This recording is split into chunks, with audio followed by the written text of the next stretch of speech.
गावावरून येताना एवढे आवळे तर आणले, पण बघूया आता यापासून काय बनवणं होतं ते. आजचा प्रवास एवढा कंटाळवाणा झाला ना, 3 तास प्रवास होता आणि आम्हाला पोहोचायला 4.5 तास लागले. आल्यावर घरातील काम, स्वयंपाक, जेवण आवरून घेतलं आणि जे झोपले ते 5-6 वाजताच उठले.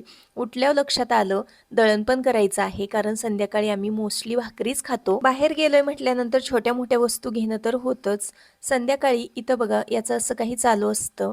त्यानंतर मग जास्त भूक नव्हती म्हणून आज जेवणामध्ये फक्त मटार भात बनवायचंच ठरलं. या सीझनमध्ये मी भरपूर वेळा असा हा मटार भात बनवला, पण अजूनपर्यंत कोणालाच खायचा कंटाळा आलेला नाही. अगदी साधा सिंपल हा मटार भात मी बनवते, जास्त भाज्या पण वापरत नाही. फक्त या भातामध्ये मी जास्त कोथिंबीर वापरते, त्यामुळे भाताला रंग छान येतो. फोडणीमध्ये जिरे, मोहरी, कांदा वाटण परतून घ्यायचं, गोडा मसाला घालायचा, हळद पावडर, मटार घालायचा, चवीकरता मीठ, तांदूळ, पाणी घालून हा भात शिजवून घ्यायचा. कसा वाटला मिनी ब्लॉग नक्की सांगा. भेटूयात नेक्स्ट ब्लॉगमध्ये. तोपर्यंत बाय.